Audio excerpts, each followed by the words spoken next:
Welcome to Sleepless Philosophers, where deep ideas meet restful nights.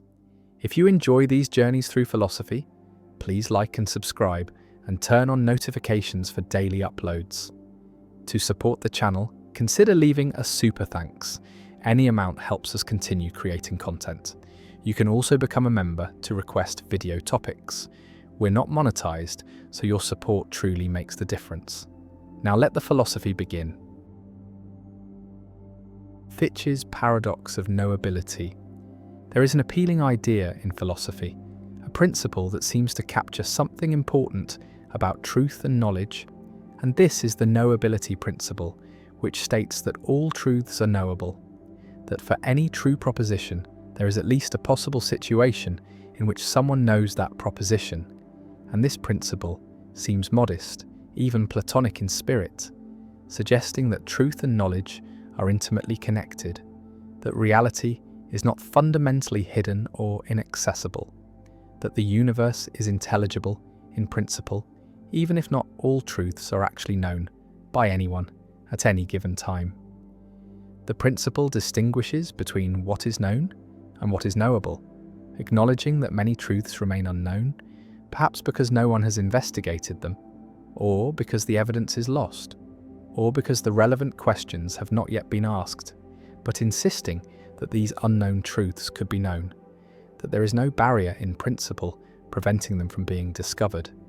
And this seems like a reasonable position, neither too strong like the claim that all truths are actually known, which is obviously false, nor too weak like the claim that some truths are unknowable, which seems to concede too much to skepticism and to suggest that reality contains secrets that are forever beyond our reach. But in 1963, Friedrich Fichte proved a shocking result, a theorem showing that if the knowability principle is true, then all truths are actually known, that the modest principle collapses into the absurdly strong claim it was meant to avoid.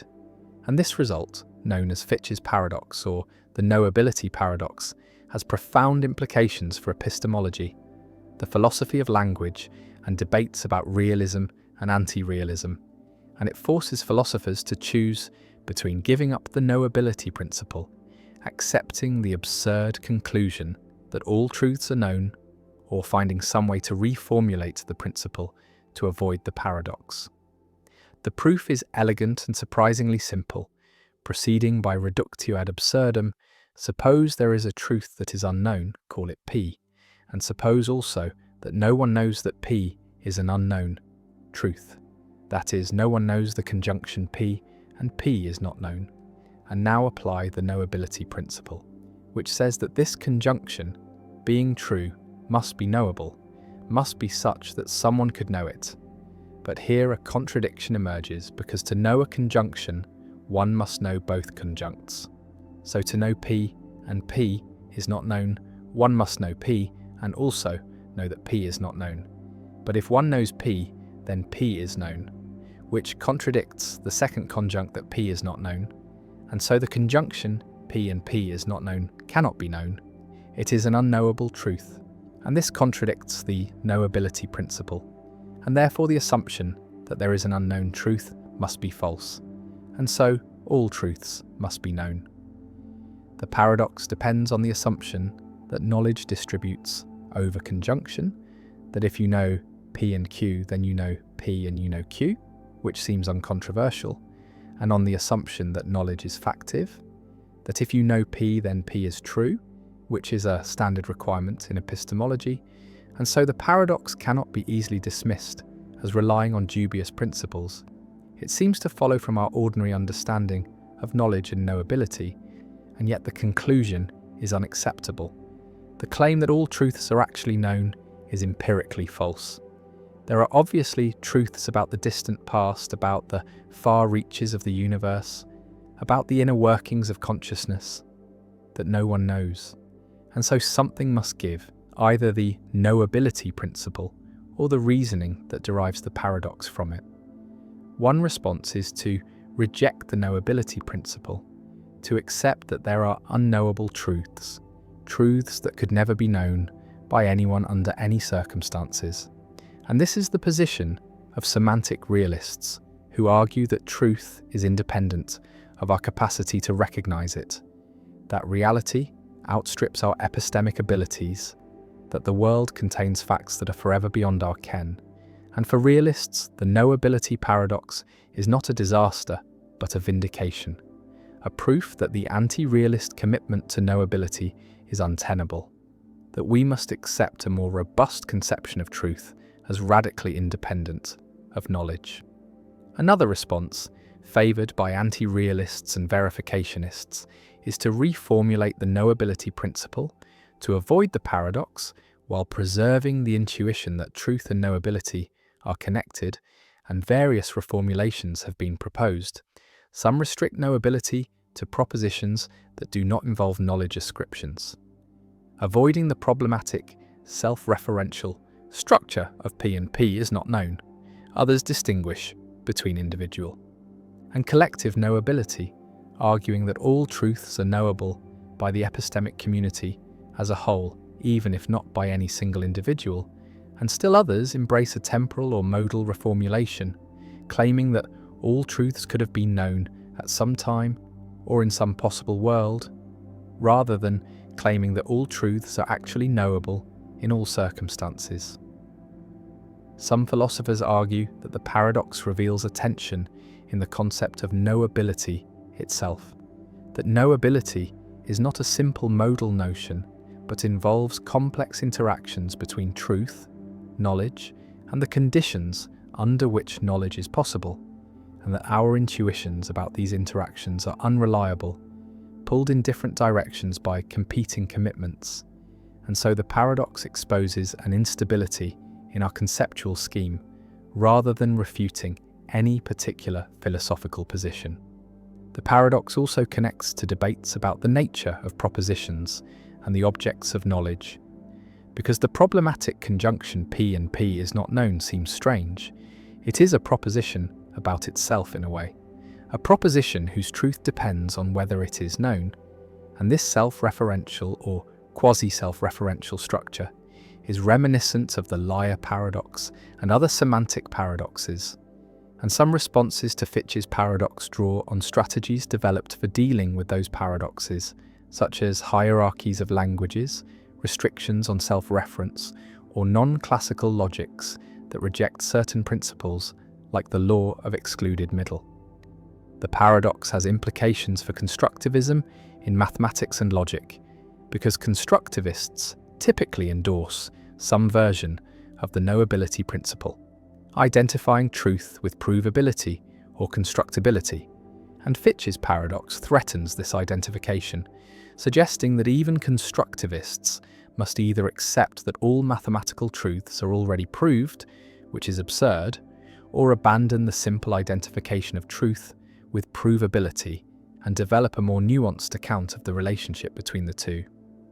The knowability principle, innocent as it seemed, turns out to be a Trojan horse, a seemingly modest claim that conceals a radical commitment, and Fitch's paradox forces philosophers to confront the costs of various epistemological positions, to choose between realism with its unknowable truths and anti-realism with its need to reformulate or restrict the knowability principle, and the paradox remains a central puzzle in contemporary epistemology, a test case for theories of truth and knowledge, a proof that demonstrates with crystalline clarity that even the most intuitive principles can lead to absurdity when their logical consequences are rigorously traced. And it stands as a reminder that philosophy is not merely a matter of articulating and defending intuitions, but of following arguments wherever they lead, even when they lead to conclusions that undermine the very intuitions that motivated them.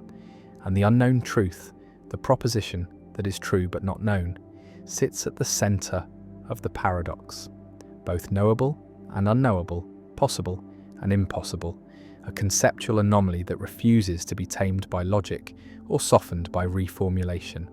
And the paradox endures, a monument to the power of formal reasoning, to reveal deep tensions in our most basic concepts, tensions that no amount of philosophical maneuvering has yet managed to resolve in a way that satisfies all intuitions and preserves all principles.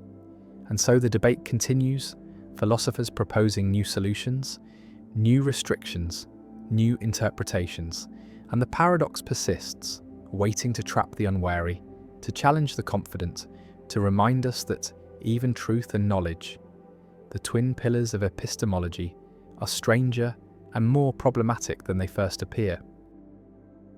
Hilbert's hotel paradox. A hotel with infinitely many rooms, each numbered with a positive integer, 1, 2, 3, and so on without end, stands fully occupied. Every room contains a guest, and yet when a new guest arrives, the manager is not concerned, does not turn them away, because infinity accommodates addition in ways that finite quantities cannot. And the manager simply asks each current guest to move to the next room. The guest in room 1 moves to room 2. The guest in room 2 moves to room 3, and so on, each guest shifting one room higher. And this process, applied simultaneously to all guests, leaves room 1 vacant, and the new arrival is accommodated without displacing anyone permanently. And this is Hilbert's hotel, a thought experiment devised by the mathematician David Hilbert to illustrate the counterintuitive properties of infinite sets, to show that infinite collections behave in ways that violate ordinary intuition, that they can be put in one-to-one correspondence with proper subsets of themselves, that adding elements or removing elements does not change their cardinality, and that the whole is not always greater than the part when dealing with infinity. The paradox deepens when an infinite number of new guests arrive, an infinite bus pulling up to the hotel, each passenger needing a room, and again the manager is unperturbed, because there is a strategy to accommodate everyone. The manager asks each current guest in room N to move to room 2N. The guest in room 1 moves to room 2. The guest in room 2 moves to room 4. The guest in room 3 moves to room 6, and so on. And this process places all the original guests in the even-numbered rooms, leaving all the odd-numbered rooms vacant. And since there are infinitely many odd-numbered rooms, one for each positive integer, there is exactly enough space for the infinitely many new arrivals, who are assigned to rooms 1, 3, 5, and so on. And the hotel, despite being full, has accommodated an infinite number of additional guests without anyone being displaced. The paradox reveals that infinite sets have a property called countable infinity. They can be placed in one-to-one correspondence with the natural numbers, and this correspondence allows for operations that seem impossible with finite sets. A fully occupied hotel with finitely many rooms cannot accommodate additional guests without evicting someone. But a fully occupied hotel with infinitely many rooms can accommodate not just one additional guest, but infinitely many. And this does not mean the hotel was not really full before. All rooms were occupied, but rather that fullness does not prevent expansion when infinity is involved, that the concepts of full and empty take on new meanings in the infinite context. Hilbert's hotel also allows for even stranger scenarios. Suppose infinitely many infinite buses arrive, each bus containing infinitely many passengers, and the hotel must accommodate all of them. And again, there is a strategy. The manager can use a pairing function, a mathematical technique that assigns a unique room number to each combination of bus number and seat number, ensuring that every passenger gets a unique room. And the hotel, starting from full occupancy, can expand to accommodate not just countably many new guests, but countably many groups of countably many new guests. Because the union of countably many countable sets is still countable, and so the total number of guests, after all the buses are accommodated, is the same cardinality as the number of guests before. Both are countably infinite. Both can be placed in one-to-one correspondence with the natural numbers. The paradox challenges intuitions about size, quantity, and comparison, because it shows that infinite sets can be proper subsets of themselves and yet have the same cardinality. The even numbers are a proper subset of all natural numbers, missing all the odd numbers, and yet there are just as many even numbers as natural numbers. both sets are countably infinite, and this violates the Euclidean principle that the whole is greater than the part, a principle that holds for finite sets but fails for infinite sets. And this failure is not a contradiction, but a distinctive feature of infinity, a marker that distinguishes finite from infinite. Hilbert's hotel also raises questions about the physical realizability of actual infinities, because while the mathematics of infinite sets is well defined and consistent, whether actual infinite collections exist in the physical world is contested. Some philosophers and physicists argue that only potential infinities exist, processes that can continue indefinitely but never reach completion, while actual infinities, completed infinite totalities, are merely mathematical. Abstractions and the hotel paradox, with its fully occupied infinite structure, represents an actual infinity, and if such infinities cannot exist in reality, then the paradox is merely a mathematical curiosity without physical significance. But others argue that the universe may be spatially infinite, that time may extend infinitely into the past or future, and that quantum field theory involves infinite dimensional spaces. And if actual infinities are physically real, then the strange properties illustrated by Hilbert's hotel may have real-world counterparts. The hotel also appears in theological discussions about divine attributes, because an omnipotent being might be thought to perform tasks that involve manipulating infinite collections. And Hilbert's hotel shows that such manipulations are logically coherent, that infinity does not lead to contradiction, that an infinite hotel can be fully occupied and yet accommodate more guests. And this addresses worries that infinity is inherently paradoxical or incoherent, demonstrating that infinite structures follow consistent rules, even when those rules differ from finite intuitions. The hotel stands infinitely tall, infinitely long, each room numbered, each room occupied, and the new guest arrives. And there is room, always room, because infinity plus one is infinity, because infinity plus infinity is infinity, because the operations of addition and union that exhaust finite resources leave infinite resources unchanged, and the paradox reveals the strangeness of infinity, the way it defies expectation, the way it makes possible what seems impossible, and Hilbert's hotel remains one of the most vivid and accessible illustrations of this strangeness, a story that captures in simple terms the profound weirdness of the infinite.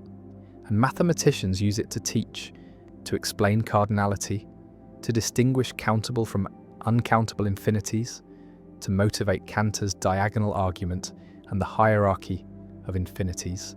And philosophers use it to probe intuitions about existence, about the difference between actual and potential infinity, about whether the physical world contains or could contain infinite structures.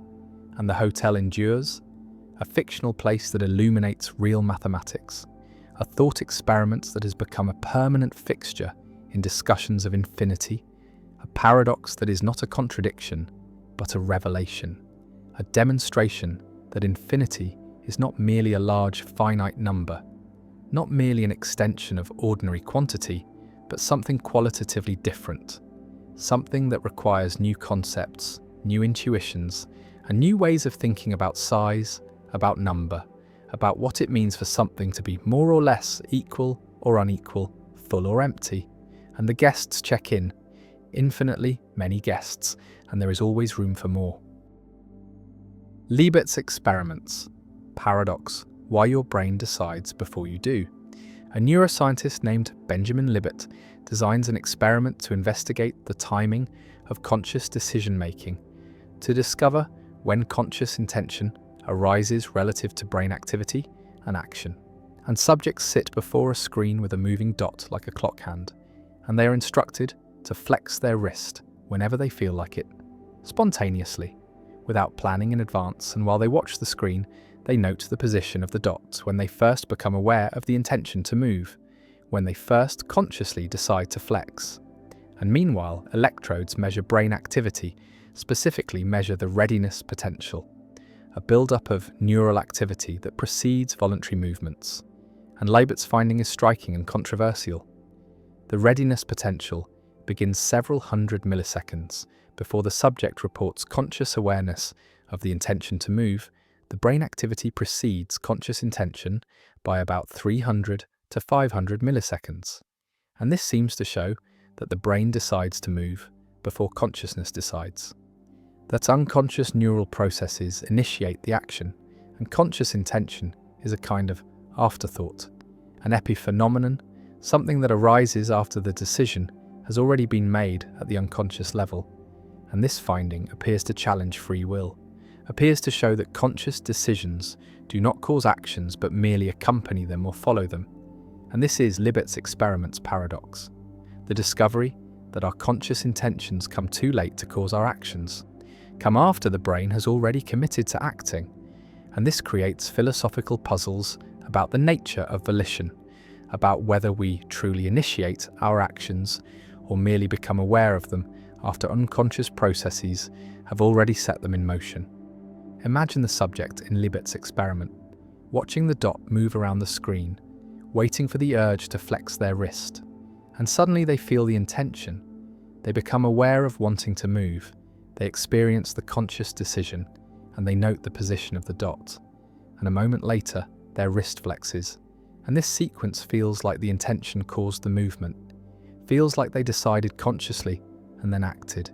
But the brain recordings tell a different story, show that neural activity associated with the movement began several hundred milliseconds before the conscious intention that the brain was preparing to move, before consciousness knew about it. And this temporal order suggests that consciousness does not initiate action, but only monitors it, only becomes aware of decisions that have already been made unconsciously. And if this is correct, then conscious free will is an illusion, is a feeling that arises after the fact, after unconscious processes have already determined what will happen. The paradox is that subjectively, we feel like we consciously decide and then act, feel like conscious intention is the cause of action, but objectively, the neural evidence suggests that unconscious processes cause both the action and the conscious intention, that consciousness is not in the driver's seat but is a passenger, observing but not controlling. And this disconnect between subjective experience and objective reality creates the paradox, makes us wonder whether free will is real or illusory, whether we are agents who initiate actions or spectators who witness actions that our brains have already decided to perform. Visualize the timeline. At time 0, the readiness potential begins. Unconscious neural activity starts building up. At time 300 milliseconds, the subject becomes consciously aware of the intention to move. At time 500 milliseconds, the movement occurs. And the critical question is what causes what? Does the conscious intention at 300 milliseconds cause the movement at 500? Or does the unconscious readiness potential at time 0 cause both the conscious intention and the movement? And Libet's data suggests the latter, suggests that unconscious brain activity is the real cause, is the initiator, and conscious intention is just another effect, another consequence of the unconscious process. And if this is right, then conscious will is causally inert, does not actually produce behavior, is epiphenomenal. Many philosophers and scientists have challenged Libet's interpretation. One response questions the measurement of conscious intention, argues that asking subjects to note when they became aware of intending is asking them to introspect a process that might not be accessible to introspection, and the reported time of intention might be inaccurate, might be systematically delayed, and subjects might become aware of intending earlier than they report, perhaps at the same time as the readiness potential begins. And if conscious awareness actually coincides with the readiness potential, then there is no paradox. Consciousness is part of the initiating process, not an afterthought.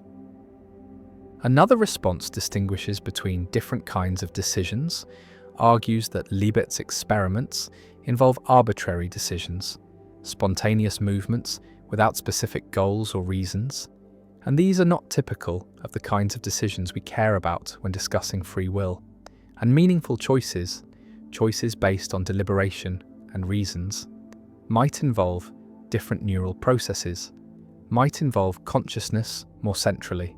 And Libet's findings about arbitrary wrist flexions do not generalize to all decisions, do not show that conscious deliberation is always epiphenomenal, and free will might be preserved for rational choices even if spontaneous impulses are unconsciously initiated.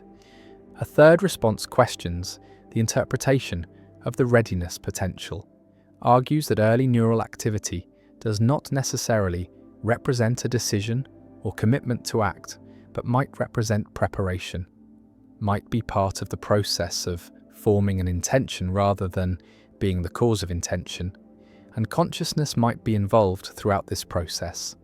And the readiness potential and conscious intention might be parts of a single, integrated process rather than separate causes. And Libet's interpretation assumes too sharp a separation between unconscious and conscious processes, treats them as competing causes when they might be cooperative aspects of a single decision-making system. Some philosophers embrace Libet's findings, argue that they confirm what we should have known all along, that consciousness does not have magical causal powers, that all mental processes are brain processes, and brain processes are physical processes that operate according to causal laws, and conscious states are aspects of brain states, not separate entities that somehow reach into the physical world to cause behavior. And Libet's experiments help dispel the Cartesian illusion that consciousness is a separate substance with independent causal power, help show that we are physical beings whose actions are caused by physical brain processes, and consciousness is part of this physical system, not a separate controller. Libet himself proposed that consciousness might not initiate actions, but might have a veto power, might be able to stop actions that unconscious processes have initiated. And he found some evidence for this, found that conscious intention could inhibit movements, even after the readiness potential had begun. And this veto function preserves a role for conscious will, makes consciousness a gatekeeper, if not an initiator. And this preserves some form of free will, free won't rather than free will, the ability to consciously inhibit unconsciously initiated impulses. The experiments have been repeated and refined by many researchers, with various results, some confirming Libet's findings and others qualifying them, showing that the relationship between brain activity, conscious awareness, and action is more complex than Libet's original interpretation suggested, and the debate continues with no consensus about what the experiments show about free will, about whether they undermine it or are compatible with it. And the paradox persists as a live issue in neuroscience and philosophy. The subject flexes their wrist, notes the time of intention, and the electrodes record the readiness potential, and the timing reveals that brain activity preceded awareness. And the question remains what this means for free will, whether it shows that consciousness is epiphenomenal, that we do not truly initiate our actions, or whether the interpretation is wrong, whether consciousness is involved earlier than subjects report, or whether the experiments test the wrong kinds of decisions. And Libet's paradox endures as one of the most discussed and controversial findings in the neuroscience of volition, a set of experiments that appears to show that free will is an illusion, that our conscious sense of agency is a feeling that arises after decisions have already been made, and whether this appearance is accurate, whether the paradox is real or illusory, remains one of the most important questions at the intersection of neuroscience and philosophy. And the readiness potential builds, and consciousness awakens, and action follows, and the temporal order creates the paradox, and the debate continues. Moore's open question, argument why good cannot be defined. A philosopher claims to have defined goodness, claims that good means pleasure, or good means what evolution favoured, or good means what most people approve of, and the definition is offered with confidence, with arguments and evidence supporting it, and yet G.E. Moore, in his 1903 book, Principia Ethica, pointed out a fatal problem with all such definitions, a problem so simple and devastating that it has shaped ethics ever since. And the problem is this: take any proposed definition of good, any equation of goodness, with some natural property, and you can always ask a meaningful question. You can ask, but is that property itself good? And the fact that this question remains open, remains intelligible, and not obviously silly, shows that the definition has failed, shows that good has not been captured by the natural property. And this is More's open question argument, a challenge to naturalistic definitions of good that attempts to prove that goodness is indefinable, that it cannot be reduced to any natural fact or property, that it is a simple, unanalyzable concept that we grasp directly through moral intuition but cannot explain in other terms. Imagine someone says good means pleasant. Pleasure is what good is.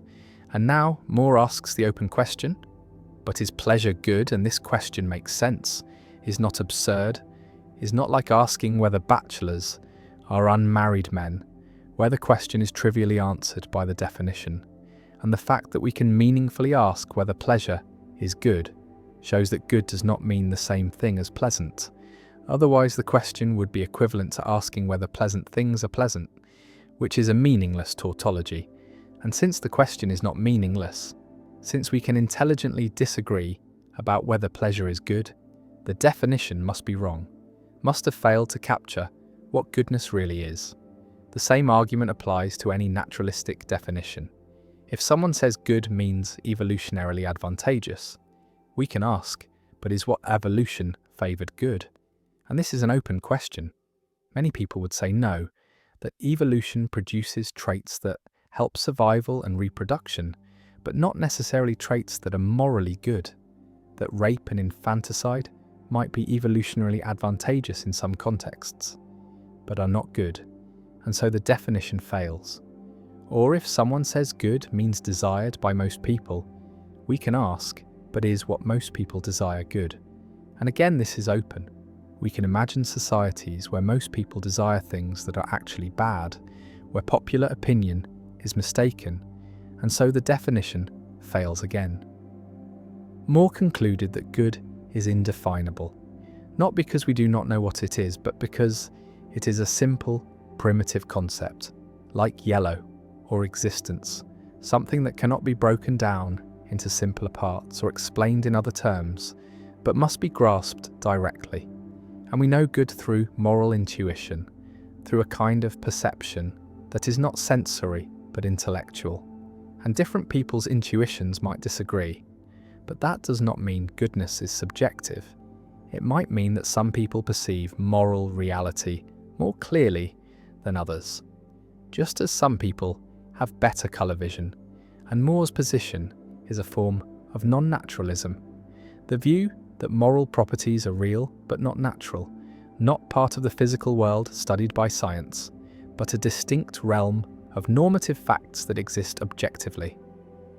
The open question argument has generated enormous controversy. Critics argue that it proves too much, that the same reasoning would show that nothing can be defined, because for any definition, we can ask an open question.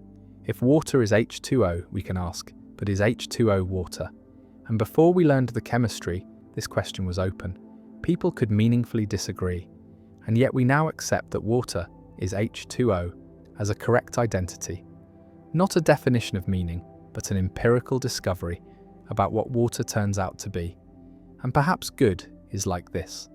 Perhaps good is identical to some natural property, not as a matter of meaning, but as an empirical fact about what goodness turns out to be. And the open question shows only that we have not yet discovered which natural property good is, not that no such property exists. Others argue that the open question argument assumes too much about how meaning works, assumes that if two terms mean the same thing, then they must be obviously synonymous. But this is false. Morning star and evening star both refer to Venus, but it was not obvious. People could meaningfully ask whether the morning star is the evening star. And so More's test fails. The fact that a question is open does not prove that the terms do not refer to the same thing, And so the open question argument does not establish that good is indefinable, only that the definition is not obvious, not transparent. And this leaves room for naturalistic theories that identify goodness with some natural property as an empirical discovery rather than a conceptual analysis. Visualize Moore's argument as a test applied to proposed definitions. Each definition is presented, good equals X, and Moore applies the test. He asks, is X good? And if the question is intelligible, if it makes sense to ask, if competent speakers can understand the question and disagree about the answer, then the definition fails. X does not capture what good means. And Moore applies this test to definition after definition. Hedonism says good equals pleasure. Moore asks, is pleasure good? The question makes sense. Test failed. Naturalism says good equals natural property. Why? Moore asks, is why good? The question makes sense. Test failed. And the test seems to show that no natural property can be identical to goodness. That good resists reduction, resists naturalization, stands apart from the world of facts, and refers to something normative, something that cannot be captured by descriptive language. The argument has implications for metaethics, for the question of what kind of thing goodness is. If Moore is right, then moral realism, the view that moral facts exist objectively, must be non-naturalist, must accept that moral properties are sui generis, distinct from natural properties, irreducible to physics or biology or psychology, and this raises questions about how we can know moral facts, how moral properties relate to natural properties, whether moral facts can cause anything or play any role in explaining behaviour. And non-naturalism faces challenges, struggles to explain how we perceive non-natural properties, how they fit into a scientific worldview, whether they're compatible with naturalism about everything else. The open question argument also influenced emotivism and expressivism, non-cognitivist views that deny moral statements are factual claims at all, argue instead that moral language expresses attitudes or emotions rather than describing reality, and these views claim to explain why the open question is always open, because good does not refer to any property, natural or non-natural, but expresses approval or prescribes action. And so asking whether X is good is asking whether to approve of X, whether to pursue it. And this is always an open question, always something we can meaningfully deliberate about. But the non-cognitivists deny Moore's conclusion, deny that goodness is a real property we intuit, argue instead that moral language has a different function, is not in the business of describing reality, but of expressing commitments and guiding action. Moore's argument changed the landscape of ethics, forced philosophers to take seriously the question of whether moral properties are natural or non-natural, whether moral knowledge is empirical or a priori, whether ethics can be reduced to science or remains a distinct domain, and the argument remains controversial. Some see it as a decisive refutation of naturalism. Others see it as a confusion about meaning and reference. And the debate continues, with naturalists proposing sophisticated identities between moral and natural properties, with non-naturalists defending irreducible normativity, and with non-cognitivists denying that moral language describes properties at all. And Moore's open question sits at the centre of these disputes, a simple test that reveals deep issues about meaning, about value, about the relationship between facts and norms, and about whether goodness is something we discover in the world or something we project onto it. And the question remains open, always open, because that is what good does. It resists definition, resists reduction, remains stubbornly normative, always inviting the question, but is that really good? And no answer closes the question, no definition settles it. And Moore's argument endures as a reminder that ethics is not reducible to any other domain, that the normative cannot be fully naturalized, and that goodness, whatever it is, stands apart, indefinable, and irreducible, a primitive concept that we use, but cannot explain. Nagel's bat problem: why you can never know what it's like to be anything else. A philosopher contemplates a bat hanging upside down in a cave, navigating through echolocation, emitting high-frequency sounds and listening to the echoes, building a sonic map of the world. And the philosopher asks what it is like to be a bat. What is the subjective character of bat experience? What does echolocation feel like from the inside? And philosopher Thomas Nagel argues that no amount of objective information about bat neuroscience, about bat behavior, about the physics of sonar, can tell us what bat experience is like, because subjective experience has an essential first-person character, a what it is likeness that cannot be captured from the third-person objective perspective of science.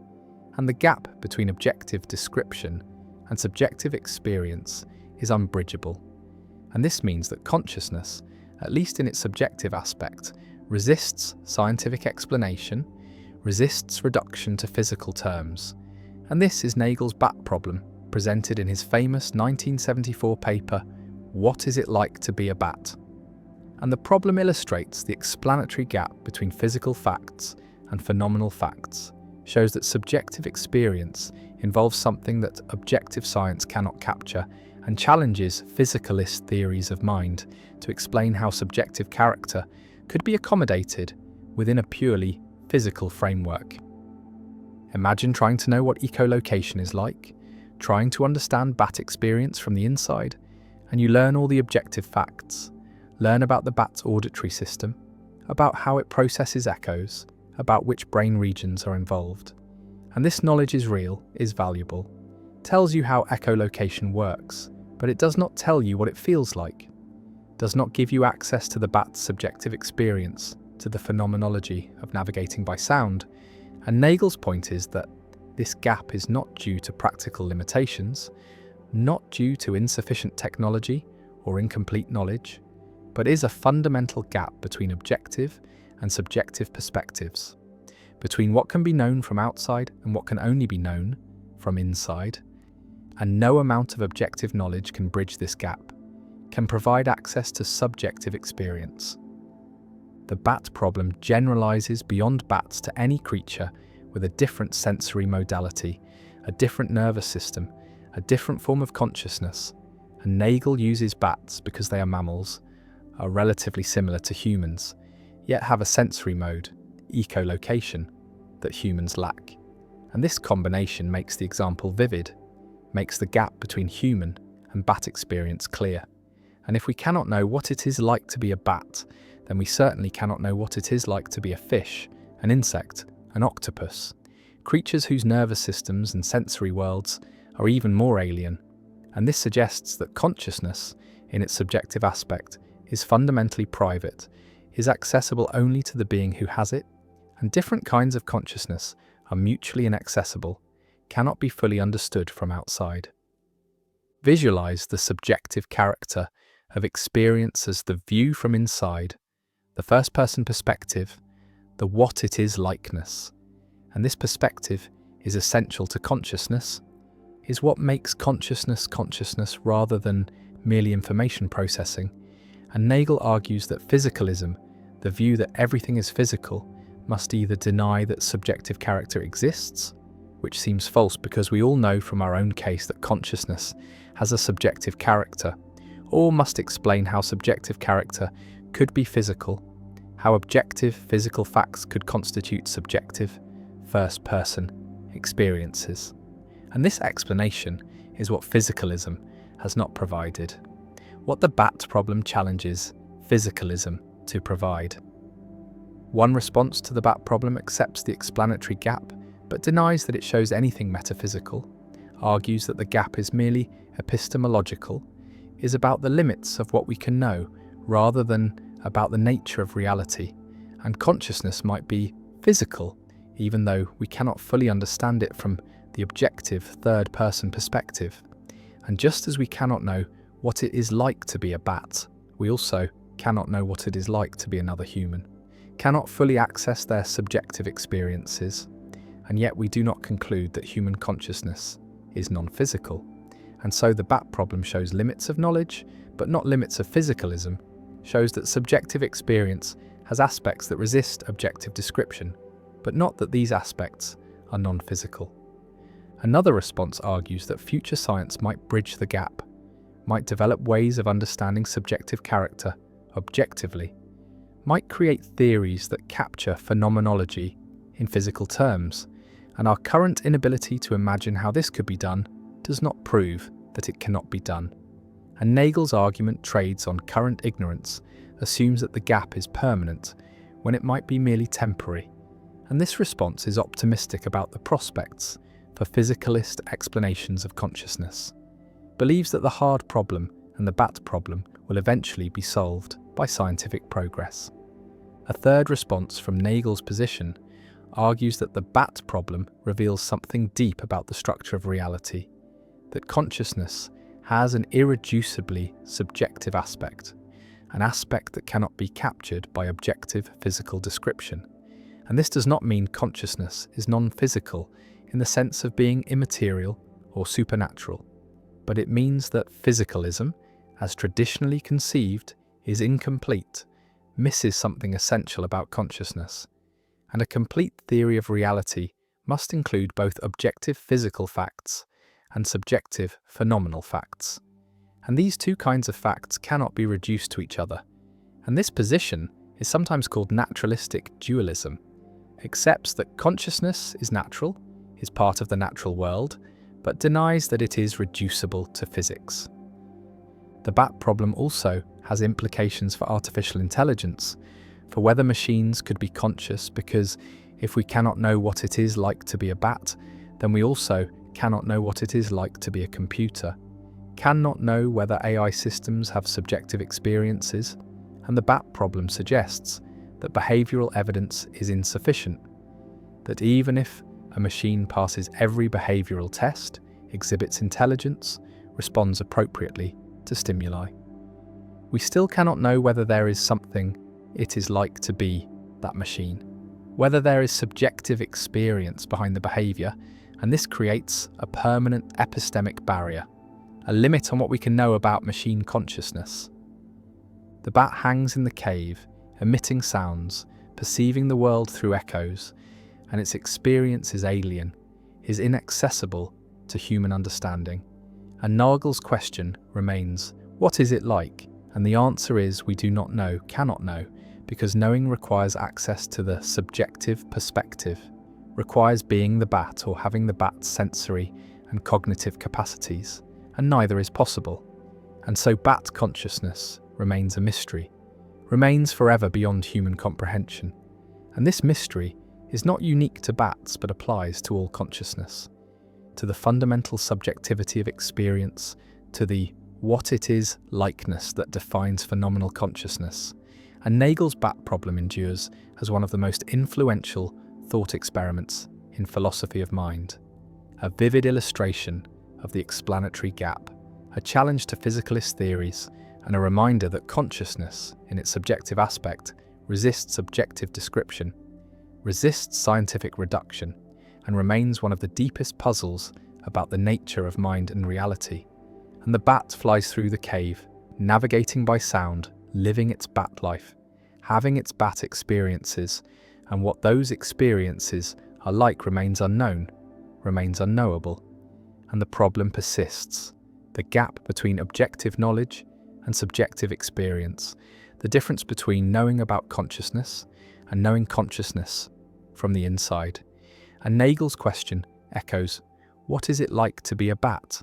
And no answer comes, no answer can come, and the problem stands as a permanent marker of the limits of objective understanding, the irreducible subjectivity of experience and the mystery at the heart of consciousness. Richard's paradox.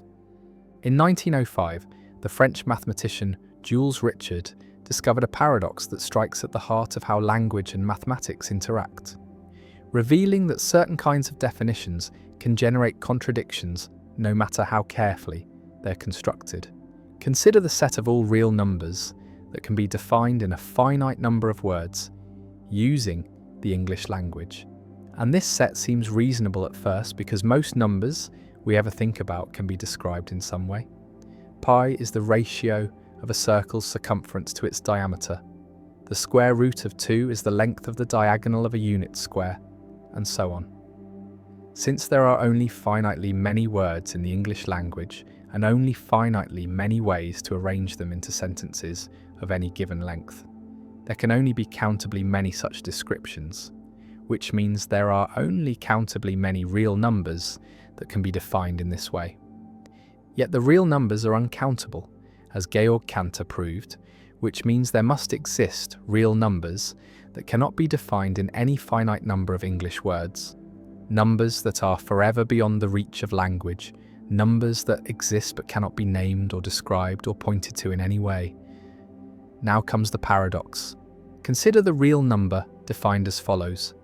Let it be the first real number in the set of all real numbers that cannot be defined in a finite number of English words, arranged in some standard ordering, such as numerical order.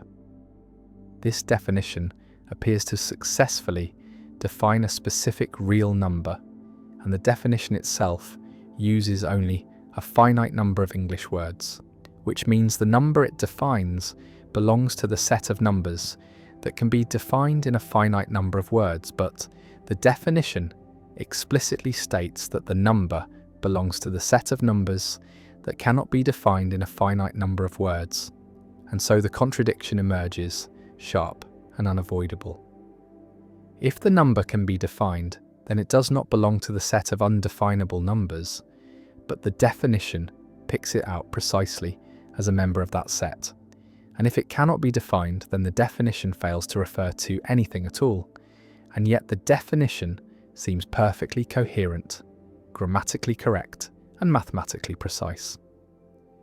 Richard's paradox exposes a fundamental problem with the concept of definability, the idea that we can cleanly separate describable objects from indescribable ones, because the act of describing the indescribable creates a loop that collapses into contradiction.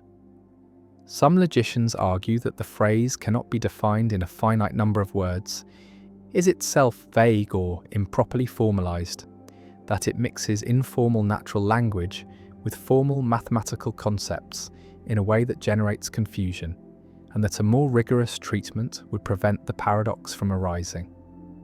Others suggest that the paradox reveals a hierarchy in language, that definitions must be made within specific formal systems, and that talking about all possible definitions requires stepping outside the system into a meta-language, and that mixing these levels is where the contradiction appears.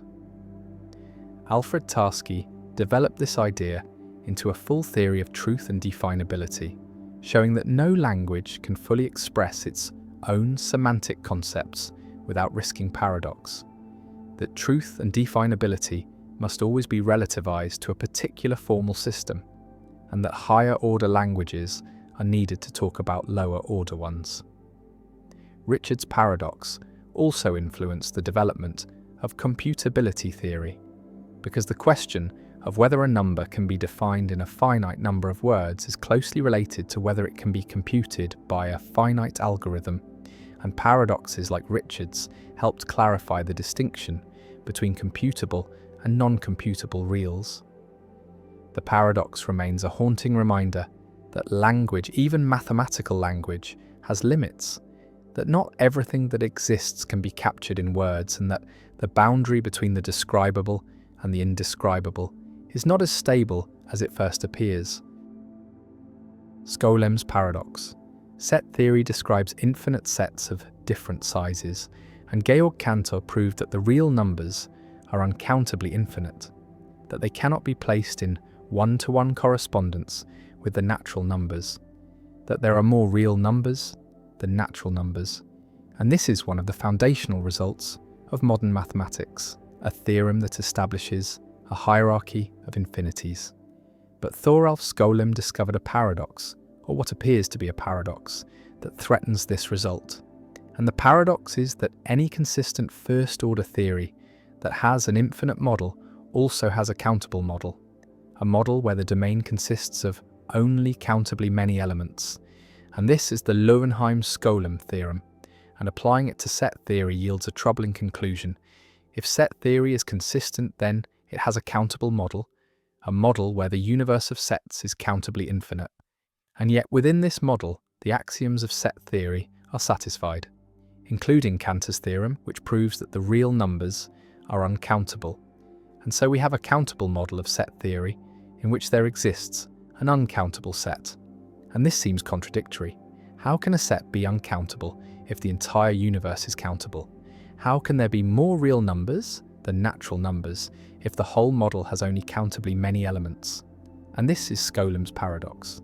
The resolution lies in understanding the distinction between internal and external perspectives, between how things appear from inside the model and how they appear from outside. From inside the countable model of set theory, all the axioms hold. Cantor's theorem is provable. The real numbers have no enumeration within the model. No bijection between the reals and the naturals exists as far as the model is concerned, and so internally the reals are uncountable. But from outside the model, from the perspective of someone who can see the entire structure, the model itself has only countably many elements, and there exists a bijection between the elements of the model and the natural numbers. A bijection that is not itself an element of the model, that does not correspond to any set or function within the model. And so externally, the model is countable. And this distinction between internal and external is the key to resolving the paradox. Uncountability is relative. It depends on what bijections are available, and different models have different bijections. Skolem's paradox reveals something profound about the nature of mathematical existence and the limits of first-order logic. It shows that first-order logic cannot pin down the cardinality of infinite sets, that the concept of uncountability is not absolute but relative to a model, that what counts as uncountable in one model may be countable in another, and this relativity is a consequence of the expressive limitations of first-order logic, which can only quantify over elements of the domain, not over arbitrary functions or sets of elements. And so first-order set theory cannot express the existence of a bijection between two sets in an absolute way, cannot say, in a model-independent manner, that a set is countable or uncountable. Some philosophers and logicians find this relativity troubling, a sign that first-order set theory is inadequate as a foundation for mathematics, that a stronger logic, perhaps second-order logic, which allows quantification over sets and functions, is needed to capture the intended meaning of set-theoretic concepts. And in second-order logic, the Löwenheim-Skolem theorem does not hold. There are categorical characterizations of structures, including characterizations of the natural numbers and the real numbers that pin down their cardinality uniquely. And so second-order logic avoids Skolem's paradox by being more expressive, by allowing statements that distinguish countable from uncountable models. But second-order logic has its own difficulties. It lacks complete proof systems. There is no algorithmic procedure that can, in principle, prove all second-order truths. And so the gain in expressiveness comes at the cost of losing some of the nice logical properties that first-order logic enjoys. Others embrace the relativity revealed by Skolem's paradox, arguing that it shows the conventional or perspectival nature of mathematical concepts, that cardinality is not an intrinsic property of sets but a relation between sets and models, that what we call uncountable is simply a set that lacks an enumeration within a particular model, and that different models can disagree about what is countable without any of them being wrong. And this perspective aligns with a pluralistic or model-theoretic approach to mathematics, where there is no single intended model of set theory, but many models, each with its own internal structure, and what is true varies from model to model, and mathematical truth is relative to a choice of model. Skolem's paradox also connects to issues about the definiteness of the continuum, about whether the set of real numbers has a well-defined cardinality, and the continuum hypothesis, which asks whether there is a set whose cardinality is strictly between that of the natural numbers and the real numbers. And this hypothesis is independent of the standard axioms of set theory, meaning that neither the hypothesis nor its negation can be proven from the axioms.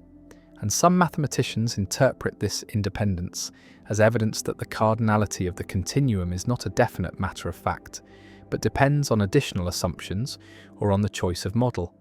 And Skolem's paradox reinforces this interpretation by showing that even the distinction between countable and uncountable is model dependent.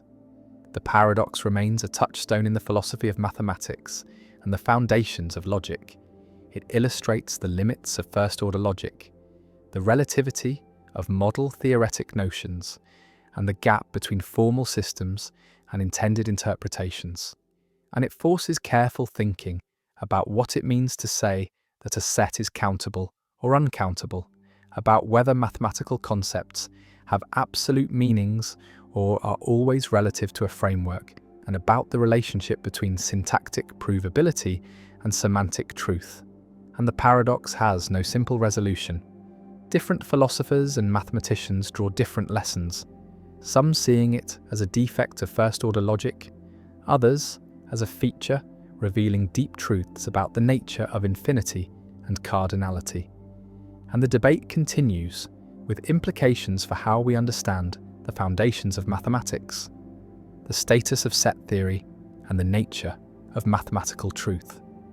The countable model sits in logical space, containing sets and functions and real numbers, and within this model, Cantor's theorem holds. The reals are uncountable, no enumeration exists, but from outside the model, the whole structure is countable. All its elements can be listed, and the real numbers of the model, uncountable internally, are countable externally. And this doubling of perspective, this split between internal and external, is the heart of Skolem's paradox, a demonstration that perspective matters, that truth is not always absolute, that models can disagree, and that first-order logic, powerful as it is, cannot capture all the nuances of infinite cardinality. And the paradox endures, a puzzle that has shaped logic and set theory, a challenge that continues to generate discussion and debate, and a reminder that even the most basic mathematical concepts, even the notion of how many, become subtle and contested when applied to infinite collections. Newcomb's paradox, a being with perfect or near-perfect predictive abilities, presents you with two boxes, one transparent and one opaque. And the rules of the game are simple, but the decision is agonizing. And this is Newcomb's paradox, a thought experiment devised by physicist William Newcomb and popularized by philosopher Robert Nozick that has divided decision theorists and philosophers into rival camps for decades. The transparent box contains $1,000, visible and certain, while the opaque box contains either $1 million or nothing, and the amount depends on a prediction made by the being before you arrived. If the being predicted you would take only the opaque box, then it placed $1 million inside. But if it predicted you would take both boxes, then it left the opaque box empty. The being has made this offer to many people before, and has never been wrong. Its predictions are accurate with such consistency that it seems to know the future, or at least to understand human psychology so deeply that it can foresee choices with near certainty. Now you must decide, do you take only the opaque box, trusting the prediction and hoping for $1 million? Or do you take both boxes, reasoning that whatever is in the opaque box is already determined, and you might as well collect the extra $1,000 from the transparent box? The paradox arises because two different principles of rational decision-making give opposite answers, and both seem compelling.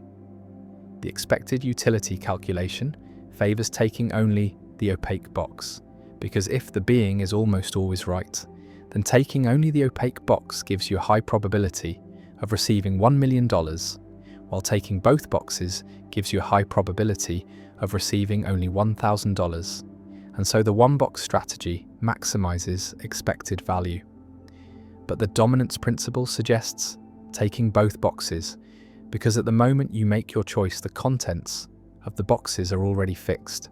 The being has already made its prediction and either placed the $1 million or not. And since the past cannot be changed, your decision cannot affect what is in the opaque box. And therefore, taking both boxes gives you $1,000 more than taking only the opaque box. No matter what the opaque box contains, and dominance reasoning says you should always choose the option that does better in every possible state of the world.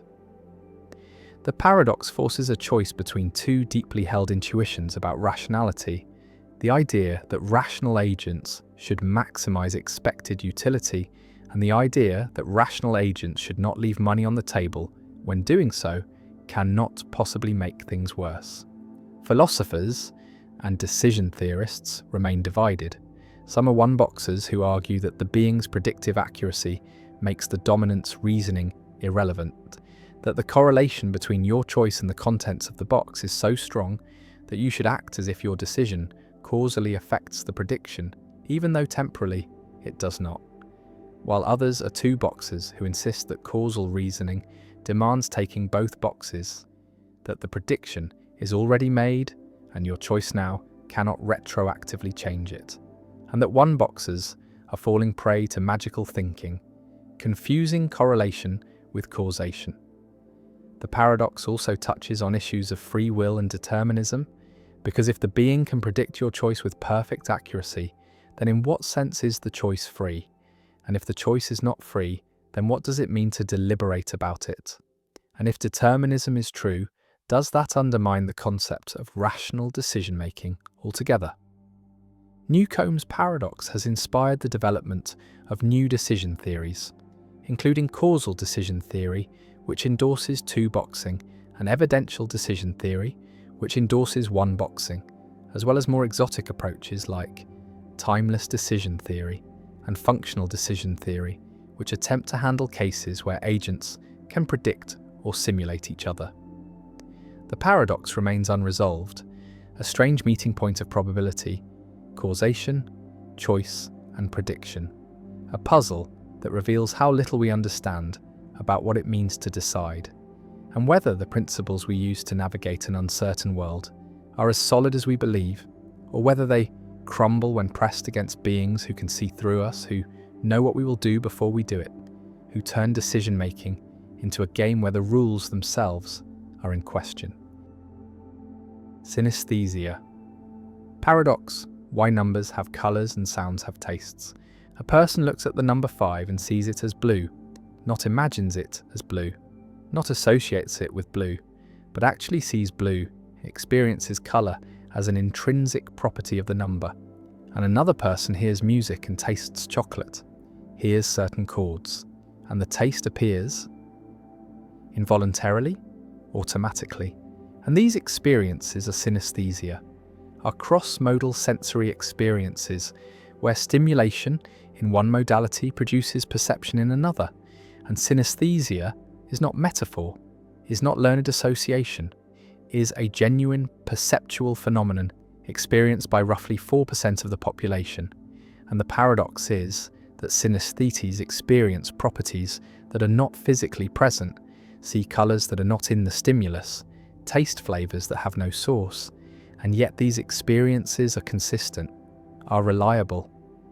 The same numbers always evoke the same colours, the same sounds always evoke the same tastes, and this reliability distinguishes synesthesia from imagination or association, shows that synesthesia is automatic, is perceptual rather than cognitive, and the phenomenon reveals something fundamental about how the brain is organised, shows that sensory modalities are not strictly separate but can communicate, can influence each other, and synesthesia represents an extreme of this cross-modal interaction, represents a neural architecture where connections between sensory areas are stronger than normal, are sufficient to produce conscious experiences in one modality when another is stimulated.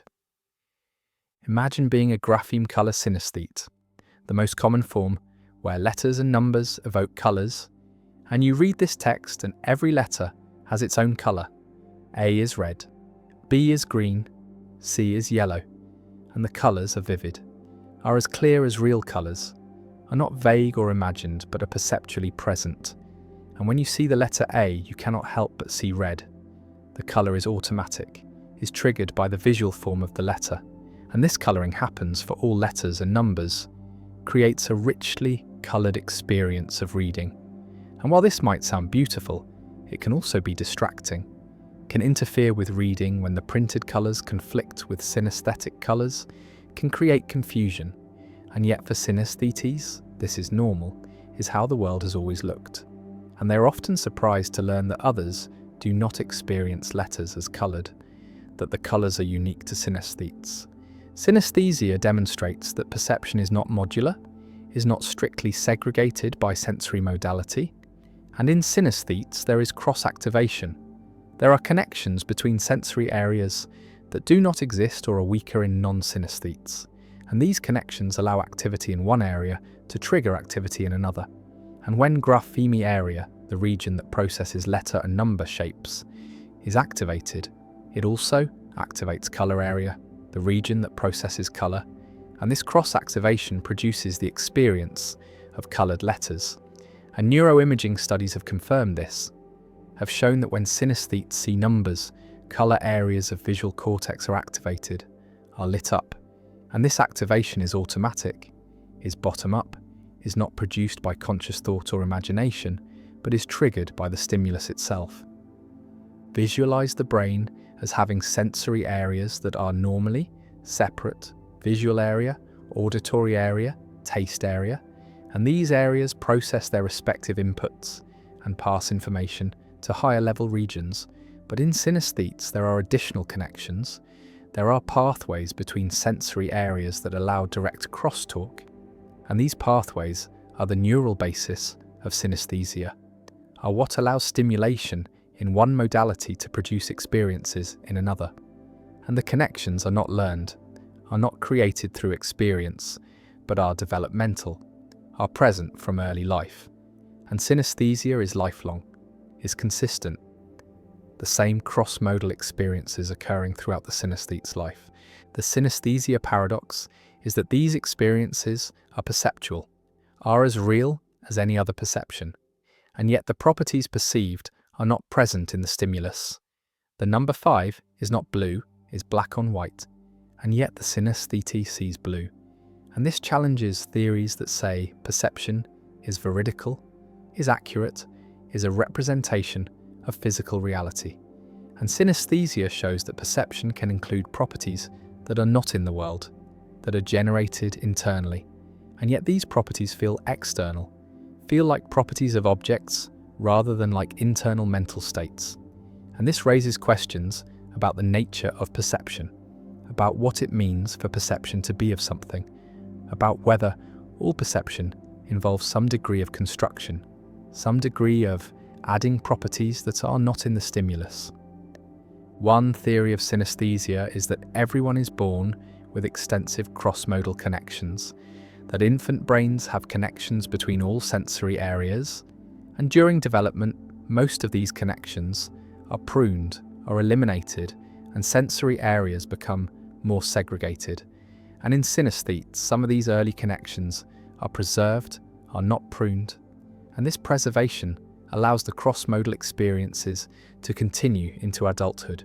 And this theory is supported by evidence that infants show some synesthetic effects, show cross-modal correspondences, and that synesthesia runs in families, has a genetic component, suggesting that genes that regulate synaptic pruning are involved. Another theory is that synesthesia involves disinhibition, involves normally present connections between sensory areas that are usually inhibited, are suppressed, and in synesthetes this inhibition is weakened, is less effective, and so the connections are active, allow cross-activation, and this theory is supported by evidence that synesthesia can be induced temporarily in non-synesthetes through drugs that reduce inhibition, through hypnosis, through sensory deprivation, suggesting that the neural machinery for synesthesia is present in everyone, but is normally inhibited, and synesthetes have less inhibition, have more open channels between sensory areas. Synesthesia also has practical implications. Some synesthetes report that their experiences are useful, provide memory aids, make information more distinctive, easier to remember, and some musicians with sound-colour synesthesia report that the colours help with composition, with understanding musical structure, and some artists deliberately cultivate synesthetic experiences, use them as sources of creativity. And understanding synesthesia has implications for education, for recognising that people process information differently, that sensory experiences vary across individuals, and that teaching should accommodate these differences, should recognise that some students have richly coloured experiences of letters and numbers, while others do not.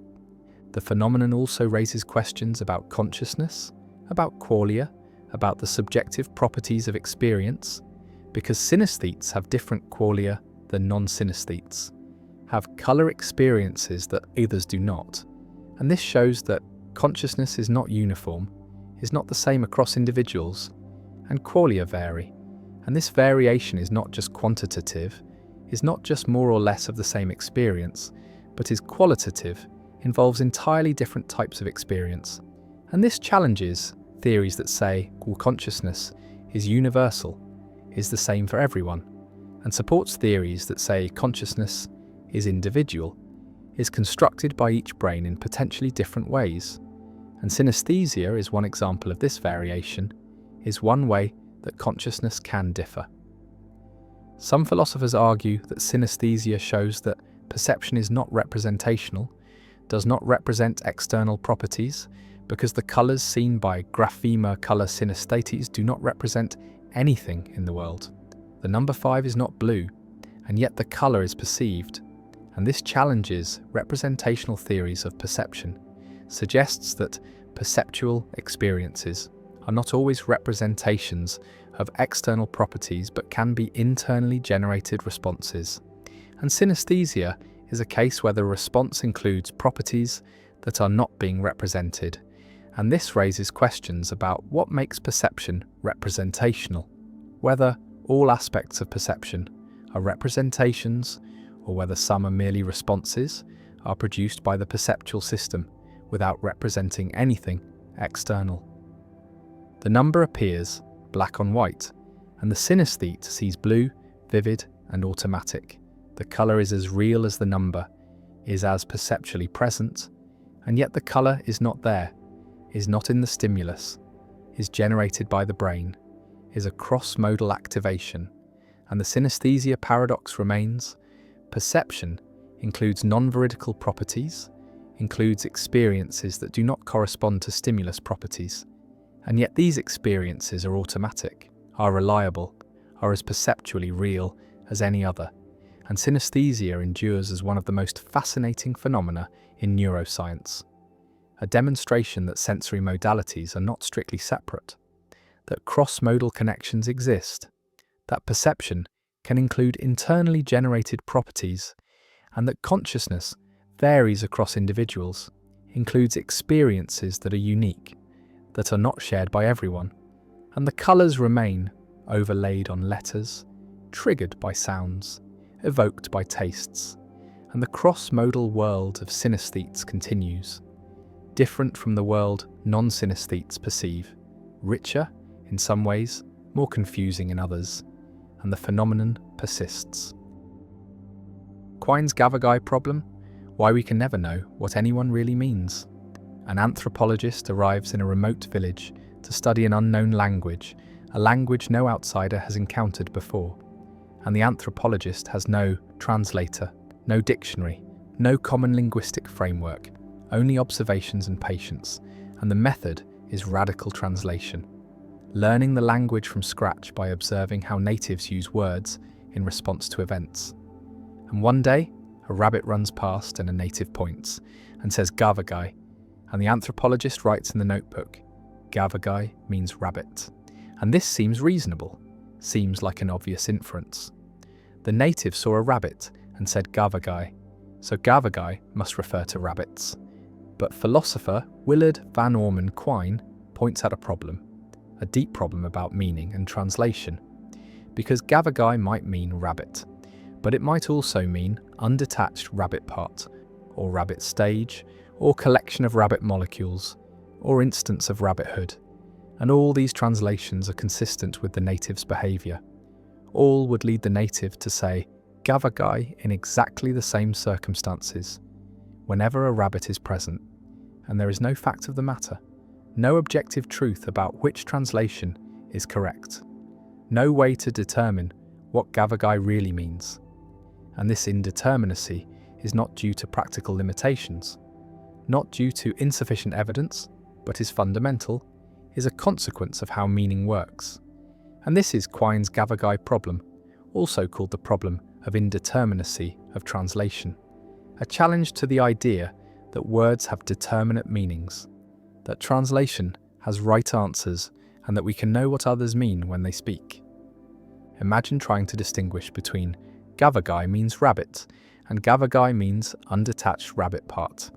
And you point to the rabbit and the native says gavagai, and you point to the rabbit's ear and ask whether this is gavagai, and the native responds, but you do not know whether the response means yes because the ear is an undetached rabbit part, or no, because the ear is not a whole rabbit, or something else entirely.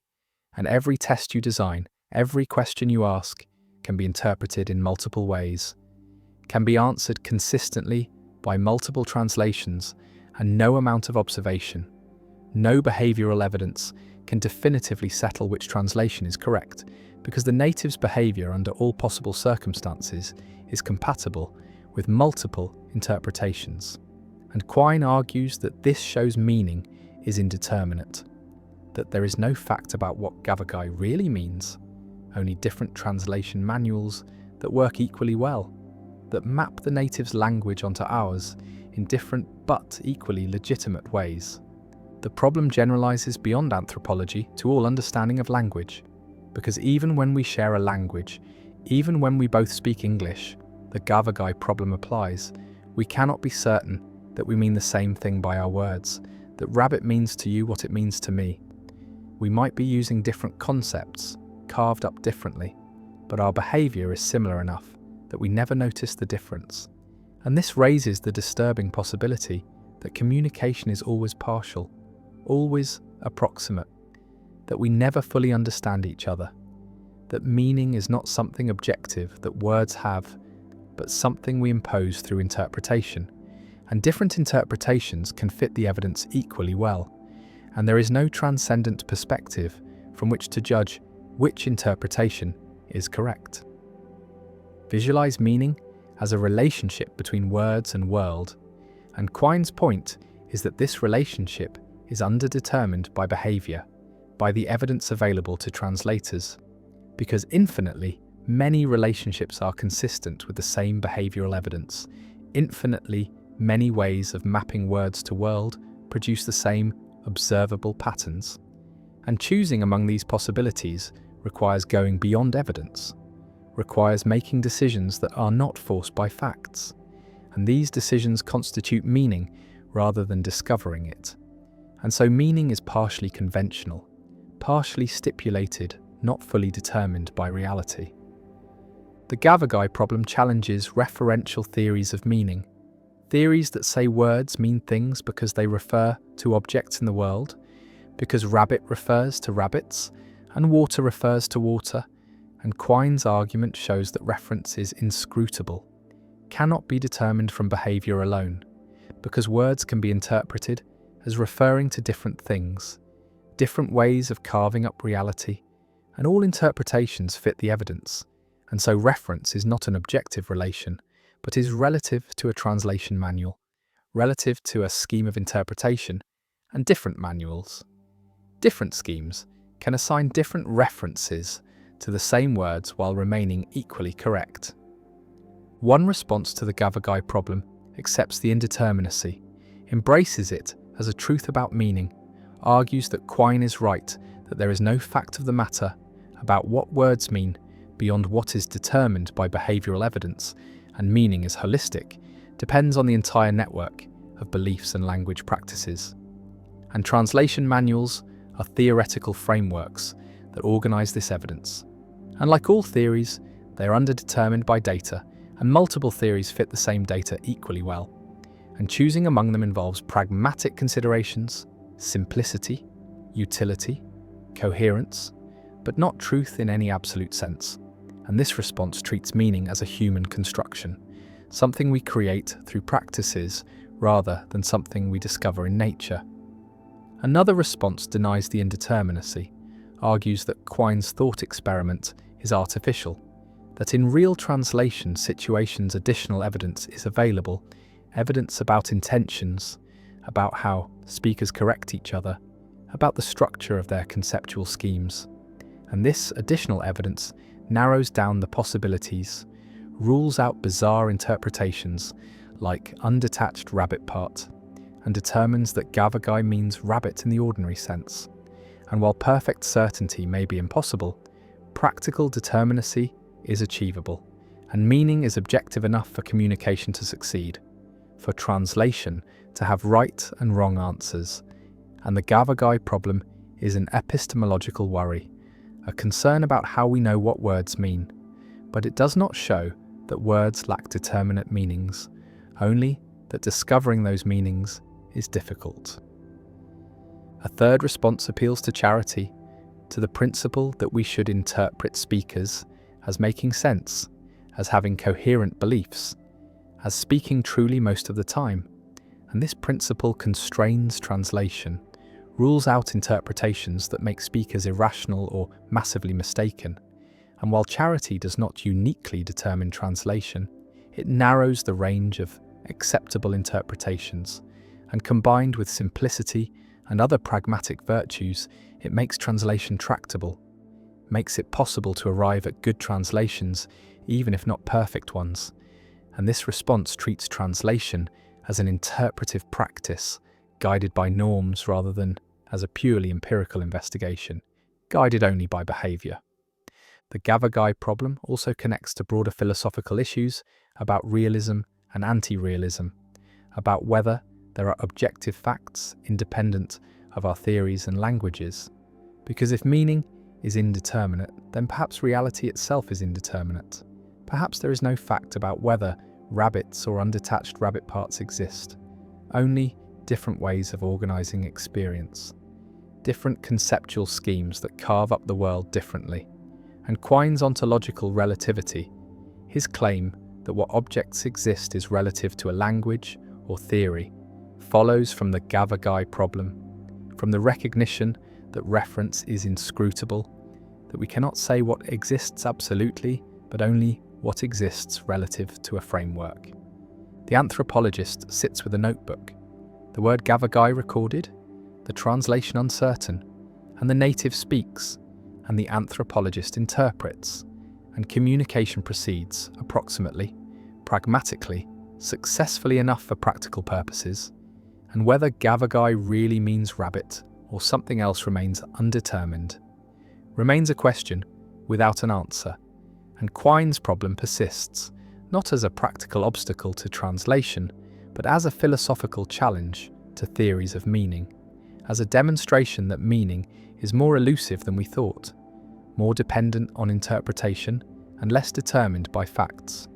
And the Gavagai problem endures as one of Quine's most influential contributions, a thought experiment that changed how philosophers think about language, about meaning, about translation, and about the relationship between words and world. And the problem remains unsolved, perhaps unsolvable, a permanent feature of linguistic philosophy, a reminder that understanding each other is harder than it seems, that meaning is indeterminate, that communication is an achievement rather than an automatic consequence of shared language, and that the gap between what we say and what we mean, between our words and their reference, can never be fully closed. And the rabbit runs past and the native says, Gavagai, and we translate approximately, hopefully, never quite certain that we have understood. Locke's sock paradox. John Locke, the 17th century philosopher, offered a thought experiment about identity and change that has come to be known as Locke's sock paradox, though Locke himself discussed it in the context of broader questions about personal identity and the persistence of objects over time. And the paradox concerns a sock, or in some versions a shoe or a shirt, that is gradually repaired over years until every part of the original has been replaced. And the question arises whether it is still the same sock or whether it has become a different sock. And if it is different, then when did the transformation occur? And this puzzle is closely related to the ship of Theseus, but focuses on everyday objects and the intuitions we have about artifacts, possessions, and the things we use and care about in ordinary life. Imagine a sock that develops a hole, and the hole is darned with new thread, and later another hole appears and is also repaired, and over time the entire sock is patched and repatched, thread by thread, until none of the original material remains. And yet throughout this process the sock has been continuously in use, worn by the same person, stored in the same drawer, and at no point was there a moment when someone discarded one sock and acquired a completely new one. And so there is a strong intuition that it is still the same sock. That identity has been preserved through gradual change. That continuity of use and function matter more than continuity of material. But now consider a variation. Suppose that each time the sock is repaired, the removed material is carefully saved, and eventually someone uses all the original threads to reconstruct a sock, weaving them back together into the original pattern. And now there are two socks, one that has been continuously worn and repaired, containing none of the original material, and one that has been reconstructed from the original material, but which has not been continuously used. And which of these is the original sock? Or are both originals? Or is neither? And different intuitions pull in different directions.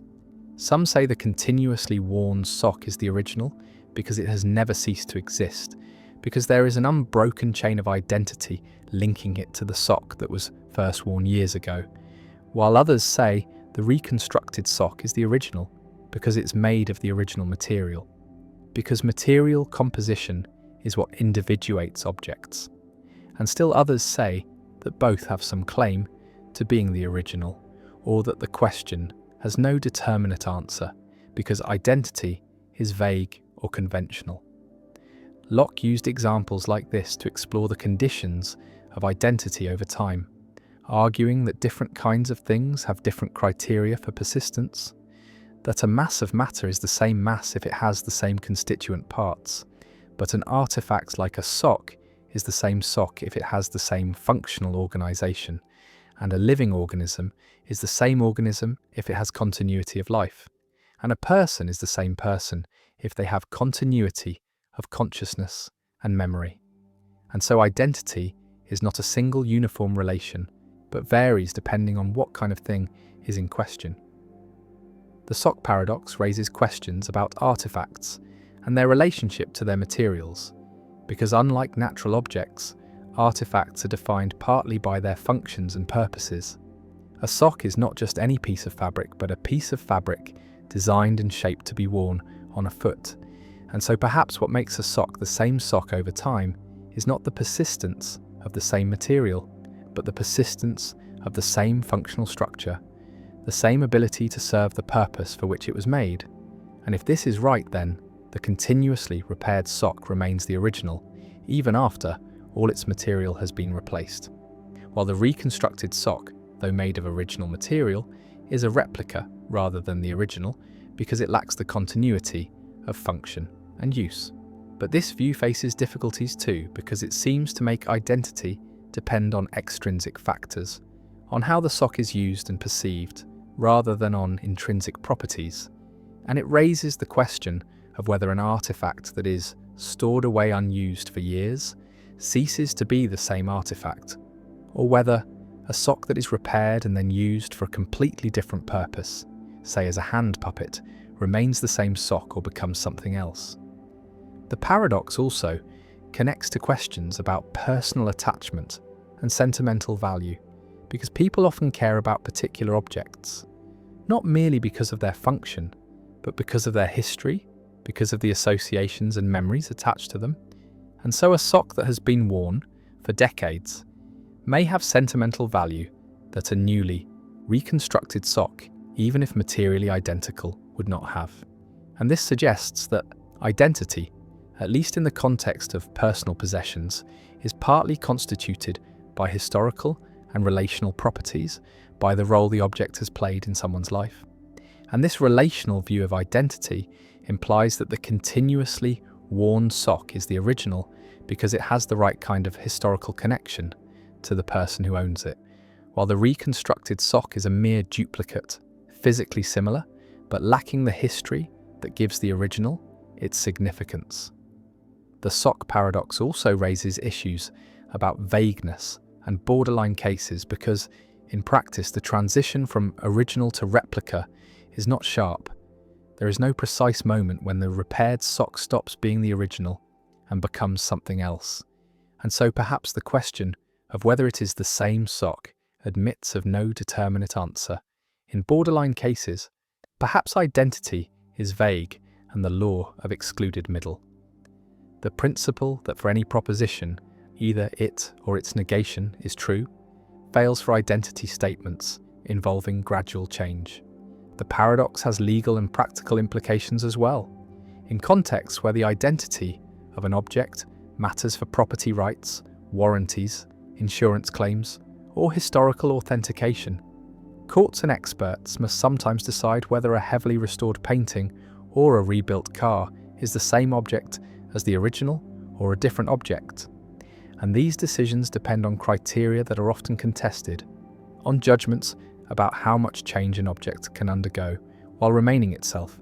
And these judgments reveal that identity is not always a purely factual matter, but involves normative and pragmatic considerations, decisions about what we care about and what purposes our identity judgments are meant to serve. Lockie's sock sits in the drawer, worn and repaired, a humble object that embodies deep philosophical questions, and it reminds us that persistence through time is not as straightforward as common sense suggests, that the boundaries of objects are not fixed by nature, but negotiated through concepts and practices. That identity is a nexus of material, functional, historical, and relational factors, and that the question of whether something is the same thing it was before is often a question without a single correct answer, a question that depends on context, on what aspects of similarity and continuity we privilege, and on whether we are asking about material identity, functional identity, or historical identity. And the sock, like the ship of Theseus, sails on through philosophical discussion, a paradox that will not be mended, a puzzle that remains even after all its threads have been replaced. Meinong's paradox, where non-existent objects live. A philosopher named Alexius Meinong proposes a strange theory, a theory about objects that do not exist, and Meinong argues that there are objects that do not exist, but still have properties, can be talked about, can be thought about, and these non-existent objects populate what Meinong calls the realm of being, a broader category than existence, and examples include the Golden Mountain, which does not exist but is golden and is a mountain, and the round square, which does not exist but is round and square, and Sherlock Holmes, who does not exist but is a detective and lives on Baker Street.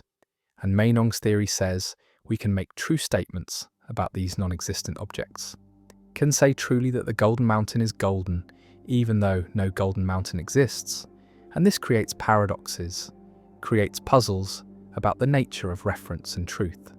Because how can statements about nothing be true? How can non-existent objects have properties?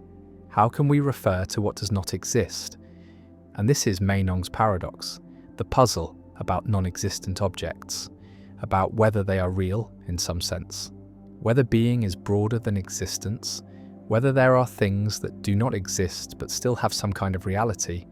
And this paradox has generated enormous discussion, has led some philosophers to defend Meinong's theory in modified form, and others to reject it entirely, to argue that non-existent objects are impossible, are contradictions, and all objects that can be thought about must exist in some sense. Imagine thinking about Sherlock Holmes, picturing the detective, his deerstalker hat, his pipe, his address at 221B Baker Street, and you're thinking about something. Your thoughts have content, have an object, and that object is Sherlock Holmes. But Sherlock Holmes does not exist, was never a real person, is a fictional character invented by Arthur Conan Doyle. And so, what are you thinking about when you think about Sherlock Holmes? What is the object of your thought? And Meinong says the object is Sherlock Holmes himself, a non-existent object, an object that has properties like being a detective and living on Baker Street but lacks the property of existence. And this seems to make sense of how we can think about fictional characters, how we can make true statements about them, but it creates problems because it seems to commit us to a vast ontology of non-existent objects. All the fictional characters, all the impossible objects like round squares, all the merely possible objects that could exist but do not. And this ontology seems bloated, seems to violate parsimony, seems to multiply entities beyond necessity. The paradox sharpens when we consider impossible objects, objects like the round square, which is both round and square, and these properties are incompatible, cannot both be instantiated by a single object. And yet Meinong's theory seems to allow that the round square is both round and square, has both properties despite their incompatibility, and this violates the law of non-contradiction, seems to allow contradictions to be true. And Russell famously criticized Meinong for this, argued that the round square both exists and does not exist. Exists because it has properties and things with properties must exist to have them, and does not exist because that is part of its characterization. And this contradiction shows that Meinong's theory is incoherent, cannot be accepted, and non-existent objects are impossible, and all talk of them must be reinterpreted as talk of something else, talk of ideas or words or possible worlds, but not talk of actual non-existent objects. Visualize Meinong's ontology as having two realms, the realm of existence containing actual objects, like tables and mountains and people, and the realm of being containing all objects, including non-existent ones like golden mountains and fictional characters, and the realm of being is vastly larger, contains everything we can conceive, all possibilities and impossibilities, and only a tiny subset of being also has existence. And Meinong's theory says that statements can be true of objects in the realm of being whether or not those objects exist, and truth is not restricted to existing objects. And this solves certain puzzles about reference, about how we can refer to what does not exist, but creates the paradox of how non-existent objects can have properties, can be subjects of true predications when there is nothing there to have the properties. One response to Meinong's paradox rejects non-existent objects, adopts Russell's theory of descriptions, which analyzes statements about non-existent objects as existential statements that happen to be false, and the golden mountain is golden becomes. There exists something that is golden and is a mountain, and this statement is false because no such thing exists. And fictional statements are understood as prefixed by an implicit fiction operator. In the Sherlock Holmes stories, it is true that Holmes is a detective, and this preserves the intuition that Holmes is a detective, in some sense, while avoiding commitment to non-existent objects. And this Russellian approach has been standard in analytic philosophy, is the orthodox view, treats apparent reference to non-existent objects as disguised quantification or as occurring within the scope of intentional operators. Another response defends Meinong's theory in modified form, accepts that there are non-existent objects, but restricts what properties they can have, distinguishes between nuclear properties like being golden or being a detective, which non-existent objects can have, and extra-nuclear properties like existing or being thought about, which are different, and impossible objects like round squares have both roundness and squareness as nuclear properties, but do not violate contradiction because they do not exist, do not have instances in reality, and their properties do not need to be jointly instantiable. And this neo-Meinongian approach preserves some of Meinong's insights while avoiding Russell's objection. And various philosophers, including Terence Parsons and Richard Routley, have developed sophisticated neo-Meinongian theories that handle the paradoxes. A third response appeals to possible worlds, argues that fictional and non-existent objects exist in other possible worlds, are possible but not actual, and when we talk about Sherlock Holmes, we're talking about a possible person, someone who exists in other possible worlds, in worlds where Conan Doyle's stories are true, and this preserves the intuition that Holmes is a detective, is a real object in some sense, while avoiding the paradox of non-existent objects, because Holmes is not non-existent but merely non-actual, exists in other worlds. And possible worlds semantics provides a framework for understanding modality and fiction without Meinongian ontology. Meinong's paradox also raises questions about what it means to exist, about whether existence is a property like others or is somehow special, and Kant argued that existence is not a real predicate, not a property that objects have or lack, but is the presupposition of having properties. And this Kantian view seems to refute Meinong, seems to show that non-existent objects cannot have properties because having properties requires existing. But Meinongians respond that this assumes existence is necessary for predication, that only existing things can have properties, and this assumption is precisely what Meinong denies. And the debate continues about whether existence is a property and whether objects must exist to have properties. The golden mountain glitters in imagination, non-existent but golden, and Sherlock Holmes solves cases in fiction, non-existent but a detective, and the round square defies logic, non-existent and impossible, and Meinong's theory says these are real objects in the broad sense of being, and the paradox asks how this can be, how nothing can be something, how non-existence can have properties, and the answers divide philosophers, some accepting Meinong's insights, some rejecting them entirely, and the paradox persists as a challenge to theories of reference and ontology, a puzzle about what we talk about when we talk about what does not exist, and whether such talk requires real objects or can be explained without them. And Meinong's paradox endures as one of the strangest and most controversial problems in metaphysics, a problem about the boundary between being and non-being, about what counts as real, and about whether existence is the only kind of reality or whether non-existent objects have their own shadowy realm of being. Grandi's series, when adding numbers, forever gives multiple answers.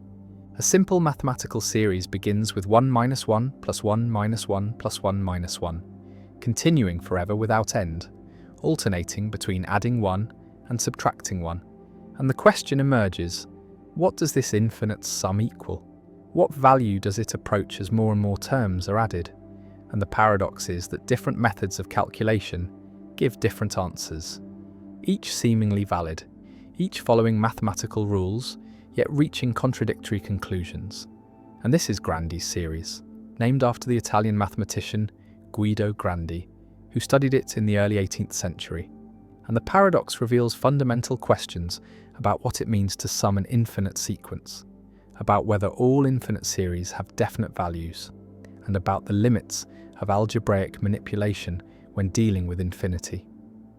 Consider the series visually. Imagine a number line where you start at 0, then move 1 unit to the right to reach 1, then move 1 unit to the left back to 0, then 1 unit right to 1 again, then 1 unit left to 0, and this pattern continues forever, oscillating between 0 and 1, never settling down, never approaching a limit in the traditional sense, and so, from this perspective, the series does not converge, does not have a sum. The partial sums bounce between 0 and 1 eternally and never stabilize. But now consider a different approach. Group the terms in pairs, taking 1 minus 1 as the first pair, which equals 0, then 1 minus 1 as the second pair, also 0, and so on. And the series becomes 0 plus 0 plus 0, continuing forever. and the sum of infinitely many zeros is 0. And so by this grouping method, the series equals 0. And this seems like a valid manipulation. Grouping terms is a standard algebraic operation, and yet it produces a definite answer where the oscillating view produced no answer. Now consider another grouping. Start by leaving the first one alone, then group all subsequent pairs, so the series becomes 1 plus the quantity negative 1 plus 1, then the quantity negative 1 plus 1, and so on. And each grouped pair equals 0. So the series becomes 1 plus 0 plus 0 plus 0, continuing forever. And this equals 1. And so by this different grouping, the series equals 1 instead of 0. And both groupings seem legitimate. Both use standard algebraic rules, yet they produce different answers, 0 and 1. And this is the heart of Grandi's paradox, that the series is sensitive to how it is manipulated, that rearranging or regrouping terms changes the result. And this suggests that the series does not have a well-defined sum in the ordinary sense. Mathematicians have developed sophisticated tools to handle divergent series, like Grandi's, and one approach is Cesaro summation, which assigns values to series by averaging the partial sums.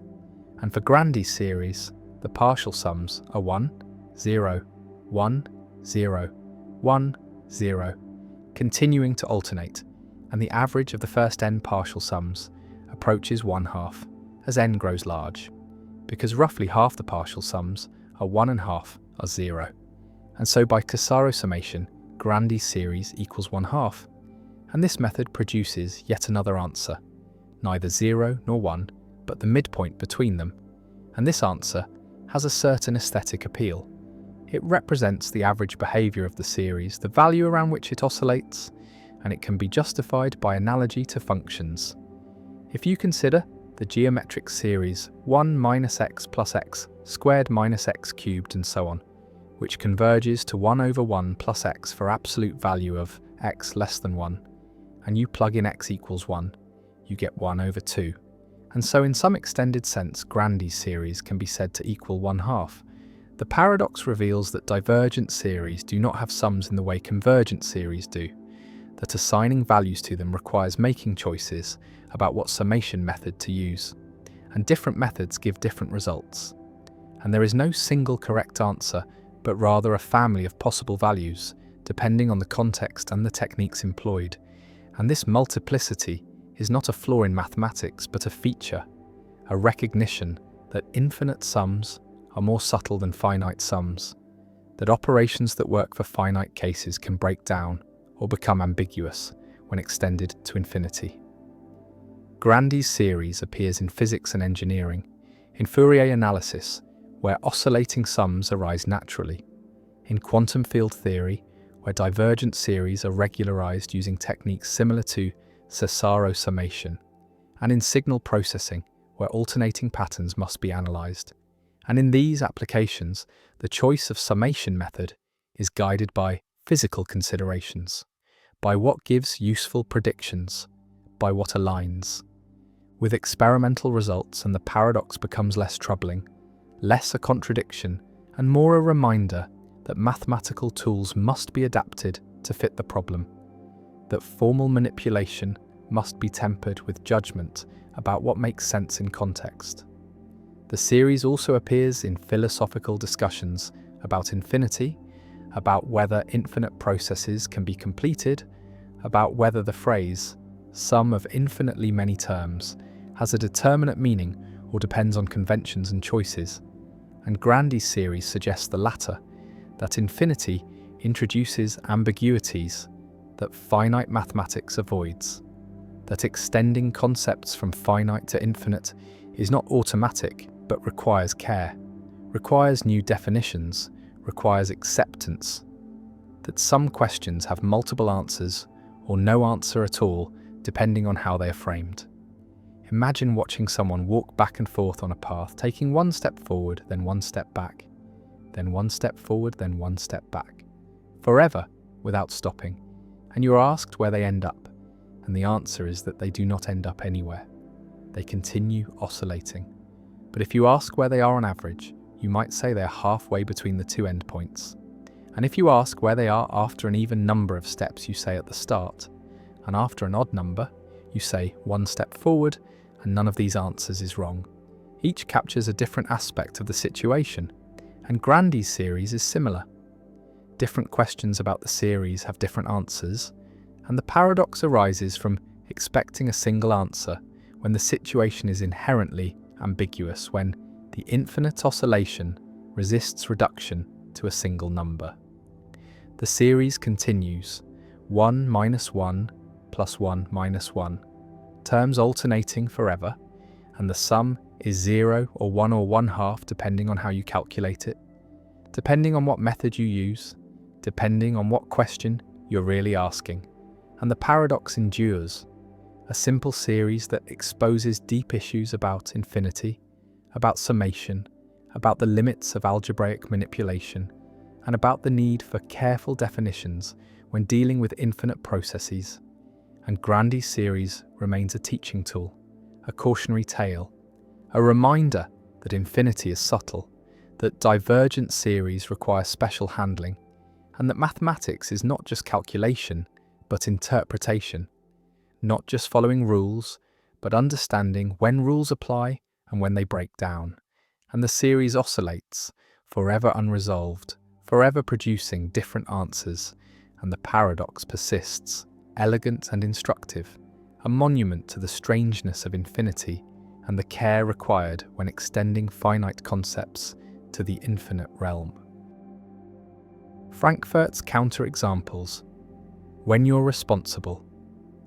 Even though you had no choice, a person decides to perform an action, decides on their own, without coercion, based on their own reasons and desires, and they perform the action, and we say they are morally responsible. They acted freely. They deserve praise or blame for what they did.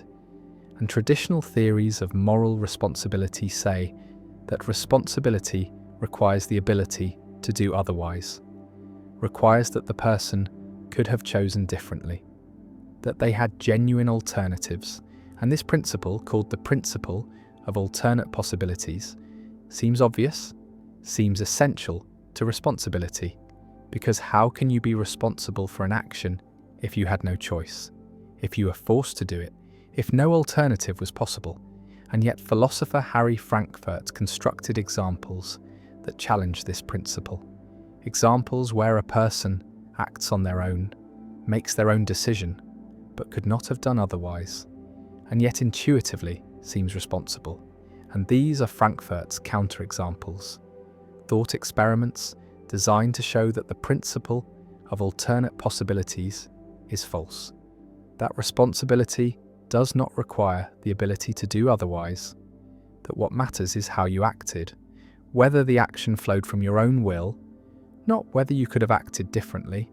And Frankfurt's cases have been enormously influential, have reshaped debates about free will and responsibility, have challenged incompatibilist arguments that say determinism undermines responsibility, and the counterexamples remain controversial, remain debated, but have permanently changed the landscape of discussions about freedom.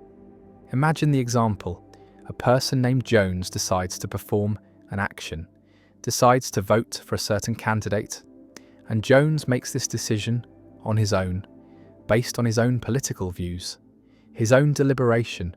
No one forces him, no one coerces him, and he goes to vote, and he is about to vote for the candidate he chose. And at this moment, unbeknownst to Jones, there is another person, call him Black, who has been monitoring Jones's brain states, and Black has the ability to intervene, to manipulate Jones's brain, to force Jones to vote for the candidate if Jones shows signs of changing his mind. And Black is prepared to intervene, but does not need to, because Jones votes for the candidate on his own, makes the decision himself, and Black's intervention mechanism remains dormant, unused. And the question Frankfurt asks is whether Jones is morally responsible for his vote. And intuitively, the answer is yes. Jones voted based on his own decision, his own reasons. Black's presence made no difference. Black did nothing, and Jones is responsible just as he would be if Black did not exist. and yet Jones could not have done otherwise, because if he had tried to vote differently, Black would have intervened, would have forced him to vote for the candidate. And so Jones had no alternative, could not have avoided voting as he did, and yet he is responsible. And this shows that responsibility does not require the ability to do otherwise, that the principle of alternate possibilities is false. The structure of Frankfurt cases involves two elements. The person acts on their own, based on their own will, their own reasons, and there is a counterfactual intervener, someone or something that would have prevented any alternative action, that ensures the person does what they do, but the intervener does not actually act, remains dormant, and so the person's action is their own, even though alternatives were blocked. And Frankfurt argues that what matters for responsibility is not whether alternatives existed, but whether the person acted on their own, whether their action flowed from their own will. And in Frankfurt cases, the action does flow from the person's own will, and so they are responsible even though they could not have done otherwise. Visualize moral responsibility as depending on the actual sequence, on how the action was actually produced, rather than on alternative sequences on what might have happened, and in Frankfurt cases the actual sequence is normal. The person deliberates and chooses and acts, while alternative sequences are blocked by the intervener. And since responsibility depends on the actual sequence, the person is responsible, and the blocked alternatives are irrelevant. And this shows that incompatibilists are wrong to think that determinism, by ruling out alternatives, undermines responsibility, because even if determinism rules out alternatives, as long as people act on their own, based on their own reasons, they are responsible, and responsibility is compatible with determinism. Critics of Frankfurt cases have offered various objections. One objection denies that the person really lacked alternatives, argues that in Frankfurt cases there are flicker alternatives, tiny alternatives, that remain open until the very last moment, moments where the person could begin to choose differently before the intervener stops them, and these flickers are enough to preserve the principle of alternate possibilities, enough to ground responsibility, and so Frankfurt cases do not refute the principle, only show that responsibility does not require robust alternatives, only requires minimal alternatives, tiny flickers of freedom. Another objection questions whether Frankfurt cases really elicit the intuition that the person is responsible, argues that when we imagine the cases carefully, when we recognize that the person truly could not have done otherwise, our intuition of responsibility weakens, and maybe Jones is not fully responsible. Maybe the presence of Black's intervention mechanism, even though unused, affects responsibility, creates a situation where praise and blame are inappropriate, and this response denies that Frankfurt cases generate clear counterexamples, argues that intuitions are unclear or support the principle of alternate possibilities rather than undermining it. A third objection distinguishes between moral responsibility and blameworthiness, argues that Frankfurt cases might show that people can be causally responsible, can be the source of an action, even without alternatives. But this does not show they are morally responsible, does not show they deserve blame or praise, and moral responsibility requires more than being the source of action, requires the ability to do otherwise, requires that the person had control, and Frankfurt cases do not establish moral responsibility, only causal responsibility. Frankfurt has refined his examples over decades, responding to objections, constructing new variants, and the debate continues, with defenders arguing that Frankfurt cases successfully refute the principle of alternate possibilities, show that compatibilism is correct, that responsibility does not require alternatives, and critics arguing that the cases are flawed, that intuitions are unclear, that responsibility does require alternatives after all, and no consensus has emerged. But Frankfurt's contribution is undeniable, has forced philosophers to clarify what responsibility requires, to distinguish between different kinds of freedom, different kinds of control, and to recognize that the relationship between determinism and responsibility is more complex than simple, incompatibilist arguments suggest. Frankfurt's counterexamples also connect to debates about moral luck, about whether responsibility depends on factors beyond our control. Because in Frankfurt cases, the person is responsible, even though whether alternatives were available was beyond their control, was determined by Black's presence. And this suggests that responsibility is not undermined by factors beyond our control, is not sensitive to luck, and what matters is the actual sequence, how the person actually acted, not whether they were lucky enough to have alternatives. Jones stands in the voting booth, marks his ballot, and Black watches, does nothing, and Jones is responsible, is praised or blamed for his vote, and yet he could not have voted otherwise. And Frankfurt's case challenges traditional assumptions, challenges the principle of alternate possibilities, and forces recognition that responsibility is about actual causation, about whether the person's will was effective, not about whether alternatives existed. And Frankfurt's counterexamples endure as some of the most important thought experiments in philosophy of action, examples that reshaped debates about free will, that challenged incompatibilist arguments, that supported compatibilism, and that remain controversial, remain debated, but have permanently influenced how philosophers think about moral responsibility, about what it requires, about whether determinism threatens it, and the counterexamples persist as permanent features of the landscape, cases that every theory of responsibility must address, must accommodate, or explain away. And Frankfurt's legacy includes these cases, these examples that showed that responsibility might not require what we thought it required, might not depend on alternatives, but on something else, on source, on causation, on whether the action flows from the agent's own will. And the debate continues, and Jones votes, and Black does nothing, and the question remains whether Jones is responsible, and Frankfurt says yes. And the counterexamples stand, challenging, probing, revealing complexity in concepts we thought were simple.